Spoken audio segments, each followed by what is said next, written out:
Salut les gars, donc dans cette nouvelle vidéo, on va parler de pause. Non, de zoo, excusez-moi, de zoo.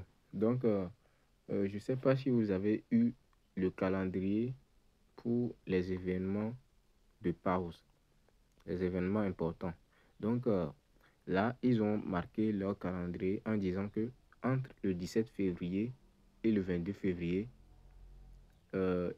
il faudra faire la réclamation des jetons. Donc, le 17 février, c'était hier, aujourd'hui le 18. Donc, entre le 17 février et le 22 février, vous devez aller réclamer vos pièces dans Zoo, dans le bot Zoo. Vous voyez, vers vos dips. Il y a plusieurs options là-bas, donc ne vous inquiétez pas, je vais vous montrer comment le faire. Donc, le 17 février et entre le 17 février et le 22 février, cela sera la réclamation pour ceux qui vont utiliser les échangeurs. J'avais déjà fait une vidéo pour expliquer c'est quoi un échangeur et c'est quoi un portefeuille Web3. Donc, allez voir la vidéo. C'est la vidéo qui précède celui-ci là. Celui-ci, je vais le poster. Donc, c'est la vidéo qui précède celui-ci. Allez sur ma chaîne et vous allez voir. Donc, la vidéo se nomme la différence entre BitGet et BitGet Wallet. Ouais, et vous allez voir la différence entre échangeur et portefeuille Web3. Ouais. Donc, c'est pas de ça que nous voulions parler dans cette vidéo. On veut parler de la date des réclamations de Zoo.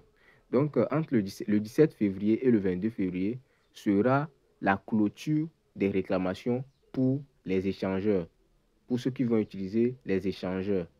Maintenant, le 25 février sera le listing sur les échangeurs. Le 25 février à 12 h sera le listing de la pièce Zoo sur les échangeurs. Mais ce 25 février-là, vous voyez le 25 février-là, où ça sera le listing sur les échangeurs-là.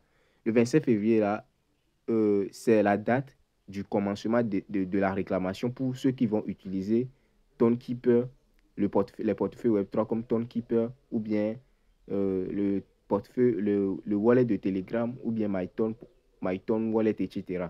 Ouais, c'est à cette date-là que va commencer ceux qui vont utiliser ça, quoi. Ceux qui vont utiliser les portefeuilles Web3 pour réclamer. Ouais. Donc, le 25 février jusqu'au 28 février sera la date de réclamation pour ceux qui vont utiliser ToneKeeper ou bien le portefeuille de Telegram ou bien MyTone Wallet, etc. Ouais, un peu. Mais le 27 février sera le listing de la pièce Zoo sur les échangeurs. Ouais, ok. Donc là, on va aller directement dans le bot Zoo. Ok, donc là, il dit claim is in progress. Ok. Donc là, ils ont listé 3 échangeurs. Ils ont listé ici 3 échangeurs. Donc, ces échangeurs sont BitGet Exchange, Get.io et KuCoin Exchange. Donc, c'est sur ces 3 échangeurs-là que nous allons retirer nos pièces. Ouais. Donc, pour ceux qui vont utiliser entre les 3 échangeurs-là, un échangeur, ceux qui vont utiliser ça n'auront pas à payer de frais. Ouais, mais il faudrait savoir que si vous avez un compte sur l'un de ces 3 échangeurs et que vous voulez connecter à cet échangeur, il faudra avoir la carte d'identité. Pour la carte d'identité ou bien le passeport ou bien le permis de conduire pour pouvoir vérifier votre échangeur. Ouais, parce que si vous ne le faites pas, vous ne pourriez pas réclamer vos jetons. Ouais, donc ce qui est bon pour les échangeurs, c'est que vous n'aurez pas payé de frais de gaz. Et ce qui n'est pas bon, c'est que vous allez faire le KYC. Mais je ne le dis pas que ce n'est pas bon, hein, mais bon, c'est un petit défaut quand même. Ouais, parce que ce n'est pas tout le monde qui a la carte d'identité, ou bien qui a un permis, ou bien qui a... bon, il faudra avoir la carte d'identité avant d'avoir toutes ces choses-là. Ouais, donc ce n'est pas tout le monde qui peut faire la carte d'identité. Mais bon, si vous n'avez pas la carte d'identité, ne vous inquiétez pas, il y a un autre moyen. Mais ce moyen, c'est ça qui est ici. Là où ils ont écrit, attendez, on-chain airdrop. Le dernier qui est en bas ici, là. On-chain airdrop. Donc, c'est vous qui aurez à utiliser ToneKeeper ou bien le Telegram de Wallet ou bien MyToneKeeper ou bien MyToneHub, etc. Vous allez utiliser seulement un d'entre eux. Hein. Mais vous n'allez pas faire le KYC. Ce qui est bon ici, c'est que vous n'allez pas faire le KYC et c'est que ce qui n'est pas bon, c'est que vous allez payer les frais. mais je ne sais pas combien. Mais bon, pour ceux qui vont utiliser on-chain airdrop et auront besoin de frais de tonne, contactez-moi. Je vais laisser mon numéro dans la description et dans les commentaires. Même les liens de ces 3 échangeurs-là. Pour ceux qui veulent créer leur compte dessus, je vais laisser tous les liens dans la description et dans les commentaires. Même mon lien WhatsApp. Pour ceux qui voudront payer les frais de gaz. Parce que ceux qui vont utiliser le on-chain airdrop auront à payer des frais. Donc, si vous me contactez pour que les frais, je vous les vende. Ouais, les frais qu'ils vont vous demander là. Euh, pour qu'on discute à propos de ça. Ouais, un peu. OK. Donc là, ici, moi, je vais connecter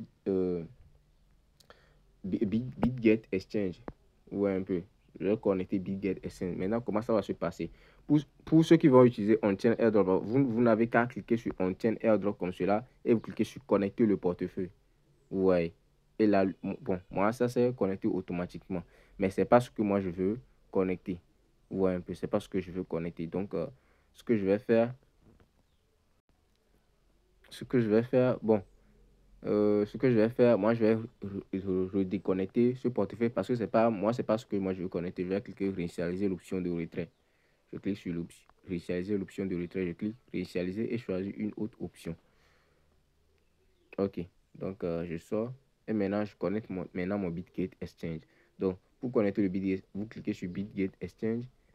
Ils vont vous demander de créer un compte. Donc, bon, si vous avez déjà un compte, vous cliquez sur oui, je laisse. C'est pour cela que je vous ai dit que je vais laisser le lien de tous les échangeurs dans la description. Vous cliquez dessus pour créer vos comptes et vous faites le KYC. Mais si vous n'en avez pas, vous connectez votre Tonekeeper ou bien votre Telegram Wallet. Ouais, non. Mais vous allez payer des frais après lors de la réclamation. OK, donc ici, il me demande l'UID de mon BitGet et l'adresse de dépôt Zo. Maintenant, comment ça va se passer? Je vais rentrer dans mon BitGet rapidement. OK, là, on est sur l'échangeur BitGet, mon échangeur BitGet. Maintenant, je vais aller où? On va venir cliquer ici. Vous voyez, là où il y a la tête, là, la petite tête dans le coin supérieur à gauche. On clique dessus et vous allez trouver votre UID ici. Vous allez voir que j'ai vérifié mon compte. Ouais, donc l'UID, c'est ça. Vous allez simplement cliquer sur l'UID et ça va se copier. Donc, on va retourner sur Zo et on colle l'UID ici, dans la première case. OK, là, c'est bon. Maintenant, au niveau de Deposit Adresse, ici, là, en bas, là, on va aller chercher ça dans BitGet. On retourne vers BitGet. On va en arrière et vous allez cliquer sur Créditer. Ouais, vous allez cliquer sur Créditer et vous allez cliquer sur Déposer des cryptos, ici, là. Déposer des cryptos, vous cliquez dessus. Et là, vous allez rechercher la pièce Zo. Vous cliquez sur la barre de recherche, vous écrivez Zo comme cela et vous allez trouver 2 pièces. Maintenant, quelle pièce il faudra choisir? C'est celle-ci. Pas celle-ci, là où ils ont écrit des Zo là, non. Il faudra choisir celle-ci. Vous avez vu l'image de Zo, non?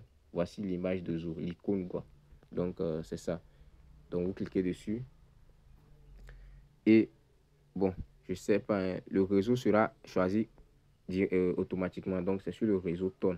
Ouais, si ce n'est pas sur le réseau Ton, vous cliquez dessus et vous choisissez Ton, le réseau Ton. Donc, c'est déjà dessus. Donc, ce que je vais faire maintenant, on va venir copier l'adresse de dépôt. Donc, voici l'adresse de dépôt. Donc, on va cliquer ici. On clique sur l'icône, la petite icône ici pour copier l'adresse rapidement et on tourne vers Zo et on colle. On colle et on clique sur enregistrer et choisir. Ouais. OK, là maintenant, c'est bon. Vous allez voir que ils disent ici, cette méthode est choisie pour retirer des jetons. OK, là c'est bon. Donc, vous allez voir encore le calendrier qui sera ici. Donc, là c'est bon. J'ai choisi. Maintenant, je peux aller en arrière. Et là, vous allez voir, ils vont écrire connecter ici. Donc, lorsque le 25 février sera, bon, peut-être qu'ils enverront les 57 000, ils enverront les pièces vers vos portefeuilles, hein. Mais ça n'aura pas encore de valeur parce que c'est le 27 février, le listing de la pièce Zo. Vous voyez un peu. OK. Donc là, c'est bon. Moi, j'ai choisi BitGet. Donc, c'est bon. Donc, il y a un avertissement qui est ici, là. Donc, il faudra bien lire. Pour ceux qui, bon, vous devez lire quoi. Moi, je ne peux pas le lire pour vous. Ouais, parce que la vidéo va durer. Donc là, c'est bon. J'ai choisi ma méthode de paiement de retrait. Ouais, donc si vous avez aimé la vidéo, n'oubliez pas de la liker, de la partager et de vous abonner. Merci.